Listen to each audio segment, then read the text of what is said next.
Hello and welcome to the Legislative Report. I'm State Representative Sue Helm of the 104th District in Dauphin County. Each year State Game Lands 211 is open for one day for people to drive through and see the beautiful fall colors and remnants of the past. This once-a-year opportunity is coming up on Sunday, October 14th from 9 a.m. to 3 p.m. In preparation for this rare opportunity, today's program will feature a tour of State Game Lands 211 that I previously took to help you plan your steps along the trail. I hope you enjoy this interesting program. Today we're in beautiful Stony Valley and we're going to take you on a tour of State Game Lands 211. So I'm currently here with Scott Bills. He's the land manager for all this ground here in Dauphin and Lebanon County. Yeah. Welcome, Scott Bills, and tell me a little bit about the State Game Lands. Hi. Well, this Game Lands is designated Game Lands 211, SGL 211, and as you said, it's in Dauphin and Lebanon County. It's the second largest game lands in the state. A little over 44,000 acres, comprising 3 valleys and 3 ridge tops. Basically, it's about 18 miles long, so it's a real beautiful, heavily used area close to suburban Harrisburg. You know, I know all you hunters out there know that you can come here and hunt in hunting season when it's appropriate for whatever you're hunting for. However, a person that's sitting at home watching this, just tell me a little bit about what happens here. Well, I mean, certainly the land was bought and paid for by hunters' dollars, so the hunters use it, get a tremendous amount of use out of it. But all the people within 30 miles radius use this game lands for other forms of recreation. Horseback riding, bicycle riding, hiking, bird watching. It's just a tremendously large, contiguous chunk of ground that people can recreate meaningful recreation on. Okay. And today we're going on a special tour that once a year this is open to the general public. And I've actually never been on it, but through the years people have asked me about it. And I'm really curious to see, you know, what happens here and see the old villages that are still here that once thrived. There was a lot of activity many, many years ago that isn't here now, but I hear that the remains are still here. There's some buildings that are still around to see what they were like at one time, a mine, lots of things. Yeah, that's right. This was a lot of coal exploration went on through here, and this actually, they ran the railroad from Dauphin out to Pine Grove, so there were actually train stations all along here. Each one had a station house, and actually there was a timetable, and you could ride the train from Dauphin to Pine Grove if you wanted to. But there were villages back in here, all predicated on mostly coal exploration, and the mining industry. So those things kind of dried up, and so did the civilization. And about what year was this? What year are we talking about? This took place in the 1850s. 1850s. So I wonder if we could say this might be the original rails to trails, like Pennsylvania. We're all the time talking about rails to trails. Could this be the first one that ever happened? I imagine it could have been. This is one of the, I mean, Pennsylvania is inundated with a lot of railroad beds and all that. So there's almost every time a railroad pulled out, it became an abandoned railroad. This has been abandoned for over 100 years, so I imagine it could have been the first one. Well, I mentioned earlier that once a year this is open to the public. Is there a certain date every year that maybe next year they can put on their calendars and be here? And I want to mention that you can drive through in that day. It's not just walk. Any other time you can walk here, ride your bicycle, but there's one day a year that you can actually bring your car here and take the drive, because it would be a long walk if we walked the whole trail, I believe. Yeah, some people do walk it, but yeah, we open it up one time a year. It's usually the middle Sunday of October. We try and time it with fall foliage and all that, and so if you had to put it on your calendar, you would say whatever that Sunday is between the 15th and the 20th or so is usually it. But you can go to our website, but those dates are posted well in advance, and it's open to the public to drive through. This gate gets opened up, and we open up the gate up at 9 a.m. We've been doing this for every October since I've been here, since 1981. We open up the gate at 9 o'clock and close it at 3, and you have to be out of the other end by 4 o'clock. And we get quite a group of cars come through here. We mentioned the website. Maybe we better give the address of the website so people listening can jot it down. The website's at www.pgc.state.pa.us. All right, well, check that website out because there'll be a lot of other information there that's very valuable to you. But we're going to take a tour of this, and just, I know we're talking about it and people are interested. What made you originally decide to do this, to open it to the public for one day a year? Well, they actually do it on a number of game lands around the state, but we realize that there are people, the non-hunting public, and even that, they don't have the energy or the wherewithal to get on a horse or a bicycle or whatever, and it is a long way through there. So it allows people to bring in their young kids. They can picnic in here. It's just a kind of a different day on game lands, and it's very popular, and we enjoy it too. Seeing the different demographic that's out there to come in here and use the game lands on that particular day. We mentioned horseback. I bet it's just beautiful to see people in here on their horses, and if you have a horse, like, bring it and enjoy this game lands, because I imagine it'd be wonderful just trotting around in here. Well, it's a nice ride for horseback riders because it's so level. It's nothing any kind of extreme riding or any trail riding or anything like that. But we get quite a few people on a Sunday. It's not unusual to see 3 or 4 horse trailers parked in this parking lot. Okay. Well, let's take a tour and let's go see what it's all about.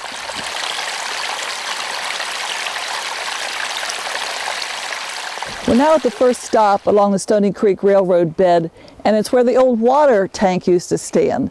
And could you tell me a little bit about the water tank? Obviously the train came right along here and they stopped and they were filled up with water. How often did the trains come through, and do you have a schedule, or what just happened here? I do have a schedule, but being that the trains were coming into a pretty much remote area, this first stop was Water Tank Station. There was an actual station here. You could board, you could get off, get on at the train at this particular spot. But it was most important that it filled the boilers on the steam locomotives for travel through this area. They would have a large water tank here and a swinging arm that they would just swing out over top of the locomotive and fill the boiler that way. Now down here in the creek, they actually have an area where they widen the creek, so they would have somewhat of a reservoir of water there, so they could always have ample water in the water tank. Yeah, we can hear the creek from here, this beautiful Stony Creek, as we look out along here. And right now I see somebody hiking along the trail. We'd love to talk to a hiker here. Come on over here and tell us what you're doing. I'm heading to the 18, the Appalachian Trail. The Appalachian Trail? Yeah. I'm going to hike that to about 501 shelter and then get off. I only got 3 days. So. Well, I'm State Representative Sue Helm. I'm Kevin. Kevin, nice to meet you. Nice to meet you. And it looks like you either are going fishing or went fishing? No, it's just in case. Just in case anything happens, I can have some form of eating. If I run out of food, get trapped. So did you do this before? Oh yeah. It's something you really enjoy? I want to do the whole trail, so I just come out and practice. Well, great. Do short hikes. Nice to see you along here. Thank you. Thanks for stopping and talking to us. Yep, you guys have a good day. Thank you. So now let's talk more about this train that came along here. Okay. Well, I actually have the timetable here, Philadelphia Reading Railroad timetables, and if you look on here, you'll see that we're here at Water Tank Station, and if you were heading eastbound, which is the way we're actually traveling the railroad, if you were here at 2:06 p.m., which is not too far off the actual time today, you'd be at Rattling Run at 2:15. So it'd take 9 minutes from here to get to our next stop, which is where we're going to be stopping further east here along the railroad bed. And who generally traveled on these trains? Was it just the workers, like they were picking up the coal, or was it the average person that was just out going somewhere? That's a good question. I mean, it was most of these communities were back here were predicated upon coal mining and workers and that. So yes, you did have a lot of the train being used by those people. But in addition, there was the public that was using Cold Springs for recreation. There was a hotel back there, and we'll talk about that later. And anybody wanted to travel from the Susquehanna River and get over into the Pine Grove area, which Pine Grove was a pretty large town in its day. To get over there, that was the mode of transportation you took. Do you think there's ever any possibility that a train could come through here again? I mean, obviously it was a lot of thought to preserve this ground and keep this open, that if it was ever needed, it could possibly happen again. I just wonder what you thought about that. I don't see it happening, because now that it's in the ownership of the Pennsylvania Game Commission, and so it's here for recreational purposes only. I don't see any need for a railroad through this area of Pennsylvania anymore, because you have a lot of major highways right in this area. Well, let's commend the Game Commission for thinking to preserve this so that people can enjoy this area. Thank you. So, great area. Water tank stood right here, and I guess we'll go on and see the next. We'll move out. We'll move east out to Rattling Run. All right. We're here at Rattling Run Station here in beautiful Stony Valley, and this was once a thriving community. What brought people here? Why did they want to come right here to this spot and live here? Well, this was an actual coal mining community. So these people were here to work and extract coal from the south-facing slope of Sharp Mountain. And about how many people actually were here? There were about several hundred that lived up here. There's actually the remains of 11 foundations up behind us, up here on Short Mountain, where they lived. The actual station, Rattling Run Station, was down here on the railroad bed. And as you can see behind us here, this inclined plane was built to bring the coal down from Sharp Mountain and then load it onto the cars down here at the railroad bed. I think that's interesting because we don't hear too much about inclines in this area. I know out in Johnstown and Pittsburgh they have inclines, but actually this is the first I heard about one in Pennsylvania, and it's right here in the 104th District. At least it was at one time, correct? Yeah, and it's actually more. There's actually almost every station out here has an inclined plane coming down from the coal mines down here at the railroad bed. See, I learn something new every day. But this is great. I think there's some structures you set up there that remains of the building. There's like 11 small. These people do not live in very big homes. There's small foundations up here built from rock, and the remains are still left behind. They're still quite evident, especially this time of year when the leaves are off. They're pretty easy to find. And now we're here at the plane, something I've always heard about, and now I'm finally here looking at the Devil's Race Course. Everyone talks about the Devil's Race Course, but not many people get out here. And I can't believe how beautiful it is standing here on the rocks, and we can hear the creek underneath going by. It's just beautiful. So tell me all you know about this area. Well, you mentioned the creek underneath it, and actually that's where it gets its name. Even though most people refer to this jumble of rocks, this boulder field, as the Devil's Race Course, actually the creek that flows underneath here, that's truly is the name of that particular body of water. It is the Devil's Race Course. It's flowing underneath this glacial deposit, I presume, of boulders, flows into Rattling Run, and then flows down east of the inclined plane that we came up here. But everybody that's ever been here one time in their childhood or whatever remembers this place, and everybody refers to it as the Devil's Race Course. It's just amazing. I mean, I would never imagine something like this in 104th District of Dauphin County. But do we know how they got here? I mean, how did this happen, and how many years ago, and what's the history on it? Well, I guess we would really need to get some archaeologists and all that into here, but from what I understand, it is a glacial deposit. As when the mountains were formed, the creek ran through here and basically scoured the rocks, and because there's so many rocks, there isn't any tree cover. And even though this looks boulder, there's just as many boulders right in here along the edge of the woods, but they're shaded, and therefore they have moss growing on them and lichens growing on them. Out here, these things are exposed to the sun, so they've been bleached over millions of years. They have no growth. You don't see any lichens on them to speak of, and certainly no moss. Well, I hope people can hike up here, and you said they can hike up here anytime except hunting season. They shouldn't be here, I imagine. Well, hikers can hike anytime. There's restrictions on bicycles and horseback riding from the last Saturday in September through January, but a hiker can come up here anytime, and from November 15th until December 15th, they're required to wear the 250 square inches of blaze orange. Okay, we do have on. I didn't wear that today. Right, you have to wear head, chest, and back actually to be legal. None of us here are legal actually. If she put her hood up, she would be. But that's for their own protection. Now on Sundays, it's free reign for anybody. Because we don't hunt on Sundays in Pennsylvania. Correct. I'm also looking at the hemlocks. Tell me the story of the hemlocks, because the hemlock is our state tree, and unfortunately right now in Pennsylvania we do have a problem with them, that they're being blighted. What's actually happening to our hemlocks? Well, what's happening to them is a little sucking insect called the woolly adelgid, which is a scale insect, and lives on the underside of the leaf of the actual flat needle, and they have a little cottony, cushiony kind of feel to them. And just in sheer numbers, they're sucking the energy out of our native eastern hemlock, and then the hemlock becomes weakened, and it gets to the point where it's more susceptible to hemlock borer and other things that in most cases it can fend off. But it's like going to the hospital for an operation and you end up with pneumonia also or whatever, you know. So it's a two-edged sword right now, and the woolly adelgids is the problem. Wow, and so we're losing our hemlocks. We're losing our hemlocks. What a shame. But if you look behind us, if you look at these hemlocks here, you'll see there's a few needles on them, but those aren't healthy trees. A healthy tree should be fully loaded with needles in a dark green color. Well, unfortunately, we have the problem with the hemlocks, but we have these beautiful boulders that are just amazing here. We've now traveled to Yellow Spring Station, and we're joined by Brandy Watts. Brandy, thanks a lot for joining us here today. Thank you very much. Tell us a little bit about what happened here at Yellow Spring Station. Well, Yellow Spring Station was originally used for the coal mining industry, which is up on the mountain behind us there.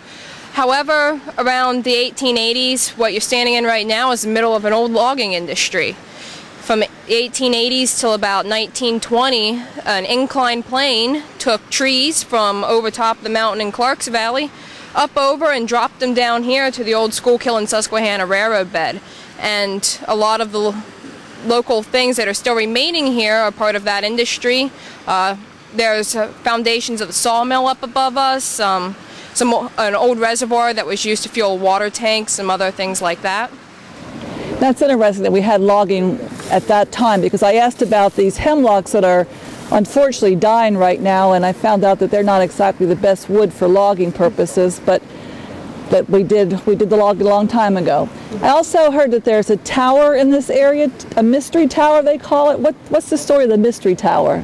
Well, the mystery tower at Yellow Springs is one of 3 towers that used to be in the valley. The one that's still remaining today is about 35 feet tall, 10 feet at the base and 8 foot at the top, and sits in front of a 276-foot deep coal mine. And we think that it was probably used as exhaust for a steam engine that sat next to the tower to either take the coal in and out of the mine or to actually load the coal up and down the mountainside. And talking about the coal, I also was told that there's some very, very deep mines in this area. Just how deep are they, and are they deeper here than most of the other, like close by? Well, at Yellow Spring is where you can actually find the mines, the closest to the trail. The deepest one that goes straight down the shaft is in front of the Yellow Springs Tower. However, there's a lot of other mines that go over 1,000 feet, but they go back into the mountain, so you don't have to worry about falling down them, just walking into them. Well, Brandy, it sounds like you know a lot about this area. I think we're going to continue on now and go to Cold Springs. All right. So let's travel down, and again, what a beautiful day here in Stony Valley with the sun shining on us. Let's just walk on down to... We have now traveled to Cold Spring Station, and believe it or not, at one time in 1850 there was a beautiful hotel built here. Then 1880 another hotel built directly beside it, and the train used to come right up here, drop people off for a wonderful resort vacation. And we now have Jim Logan joining us, who's going to tell us about what happened here in the 1850s to 1880s and what happened after that and why there's no hotel here today. Thank you. The foundation behind us was originally suspected to be this hotel. And my son and I, who have done research on this for about 15 years, discovered that actually the hotel was built west of here. In fact, both hotels. And at the time, everything in this location was covered up with brambles and briars. And after uncovering them and doing some deed research, we discovered the location of these grand hotels. And people that came to the hotel were attracted here by the magnificent spring, the Cold Spring, which was downhill from here. And the other springs on location were advertised as healing springs, and it was kind of a spa for a while. But at the height, this could have housed possibly 150, 200 guests, usually wealthy people from the Harrisburg or Philadelphia, their wives coming back here during the week, and then the men joining them in on the weekends. Anything else that you specifically wanted to know about it? Well, they didn't come here, when they were here they weren't mining, like the men were someplace working, but it was interesting that basically the women and the children came in and not the men. The men were back home working and the women came out here to have a great vacation. Did the men ever come out here on the weekends to join them? Yeah, they would come out on the weekends, and one of the attractions here, besides the fact that it was kind of a spa and there was a bathhouse down by the spring that the bravest of people would go in because the water temperature was always slightly under 50 degrees and not exactly great bathing. But the spring had an attraction because on the hot summers, the women would actually sit on benches around the spring for natural air conditioning because that 50-degree water coming up, it was cooling, and they would sit there and sip their iced tea by the spring. And the ice, by the way, was supplied by an ice dam located on the same property here, sometimes called Lake Dresden or Lake Comey. And there was another lake, recreational lake, where they did boating down below the spring on the lower end of the property. I just wondered, like, it was, you know, obviously a beautiful place. I did see a picture of it.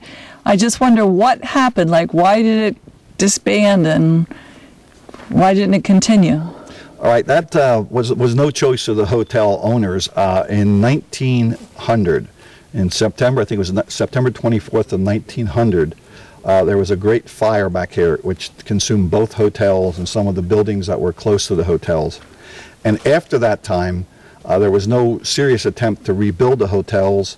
They did bottle spring water here and shipped it out on the railroad for a number of years. Later in the late 20s and 30s and into the early 1940s, there was a YMCA camp. In fact, the Lancaster YMCA camp, Shand, was back here, one of the finest YMCA facilities in the state. And they kind of left in the early 40s because of the activities of Indiantown Gap, which was directly over Second Mountain. Some shells were coming back and road closure, and at that time the rail transportation was down to one passenger train a week, so it just became a job that they couldn't do anymore, too dangerous, and they closed down. The property then was sold to Department of Military Affairs, Pennsylvania, Department of Military Affairs. They did some bivouacking out in the field areas, which used to be the field for the farm that supported the hotel here. And then I think in the mid-1950s, it was finally became a part of Ganglands 211, which it is today. Okay. Well, it's always nice to know the history, but obviously we move on in time, and I guess we're going to move on now to our next stop, and we'll travel on, it's Rush Gap, and we'll find out what happens there, and let's just start to proceed on to the next stop. We just walked down the grand walkway from the hotel, what used to be the hotel, and we're now at the spring. And at one time, this was a beautiful spring, and ladies would sit around here and talk about what was happening in their time. Unfortunately, now it has a grate over it, which this is the only thing in the whole acreage that we've been to that looks modern. Tell me why this grate is over what time was a beautiful spring. All right, this spring at once had an enclosure on top of it at the time of the hotel. After the hotel burned, the spring wasn't burned, but then the water bottling companies took over, and they enclosed this in glass. After the YMCA camp left, the military took over, and by that time we had vandalism. A lot of it was broken down. The spring house was dilapidated. So they literally took tons and tons of stone, some of them in the background here, and filled in the spring and covered it over for safety reasons. Our group that is restoring the site here, or preserving the site, came in, and over the last 2 or 3 summers, we've excavated the spring. But as soon as we got down to water level, there's about 4 foot of water exposed. With our agreement with the Game Commission for liability, we had to have this. We first of all had a deck put on top for safety, and then finally, to make the spring exposed again so people could look into the water, we had to then cap it with a grate to make sure that there be no possibility of anyone falling in or causing more vandalism. Well, I see your point. We do have to do that because we sure wouldn't want someone to fall in here as they're traveling through this beautiful area. But it is beautiful in here, and I wish we could have sat here at one time when it was a bubbling spring and enjoyed it, but a lot else, other things here to enjoy. I'm just standing here and looking up into the trees. It's beautiful as the sunshine shines down among the trees here in this wonderful, beautiful game lands. It's Game Lands 211. It's just magnificent to come out here and enjoy. We've now arrived at Roush Gap Station, and believe it or not, at one time there were 1,000 people living here. Right now there isn't anyone living here except we're here enjoying the sights, but we're with Brandy again, and we're where the turntable for the railroad used to be, and she's very knowledgeable about this area. And tell me what happened here. Well, you're in the middle of what would have been the headquarters of the railroad from 1850 until 1872. The turntable and engine house were sitting behind you. There's a huge machine shop complex over on the other side, and that's where they ended up fixing the coal cars and repairing them, and actually built cars here as well. This town has over 150 foundations today. Most of them are houses and the rest of the residential buildings. There's even a town cemetery as well. What are some of the dates on the tombstones? Do you know that? Well, the thing is, there's more graves than are in the cemetery today. There's only 3 tombstones today, all marked 1854. However, there's enough room for over 100 bodies in that cemetery. All right. A lot of history right here. We also have the Appalachian Trail that joins with this area just up the road a little bit. And our hiker that we saw earlier is hiking his way down here, but he hasn't made it yet. But tell us a little bit about the Appalachian Trail. I believe the stagecoach originally came through where the Appalachian Trail is. That's right. The stagecoach road that went from Ellendale Forge up here to Roush Gap is today the Appalachian Trail. Roush Gap also has an Appalachian Trail shelter as well that was built in the 1970s. It was once the Hilton of the Appalachian Trail. Today even Peter's Mountain shelter looks better than ours. That's double-deckered. We have a little bit of rats and it leaks, so it's just the way that it is here. Well, beautiful area of State Game Lands 211 in Dauphin County. Today on this tour, I learned a new term, acid mine neutralization drainage stations, or Roush Creek diversion wells. So Jim's going to tell us about these.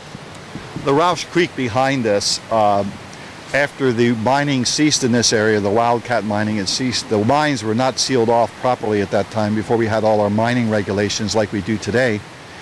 And the water seeping out from these mines was what they call yellow boy, really orange, nasty, highly acidic water.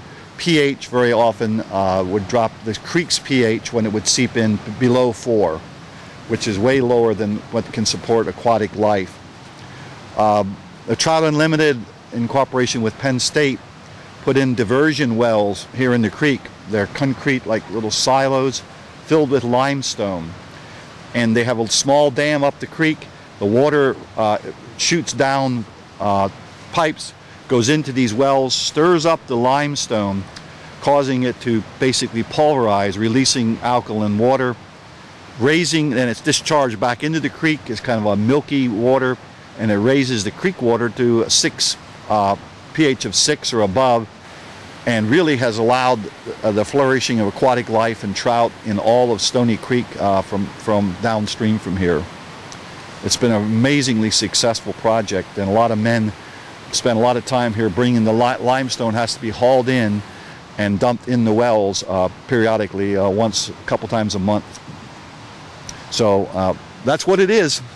So we have Trout Unlimited to thank for doing this. Right. And we do thank Trout Unlimited because today with the Chesapeake Bay water problem, we don't need one more problem out here with this situation. So it's a good thing that Trout Unlimited came up here and did this. So keeps the valley great. That's all the time we have for today's program. Again, State Game Lands 211 is open for vehicle access on Sunday, October 14th from 9 a.m. to 3 p.m. For questions, please call the Pennsylvania Game Commission at 610-926-3136 or call my district office. My contact information will be on the screen in just a moment. Thanks for watching, and please join me again next time for Legislative Report.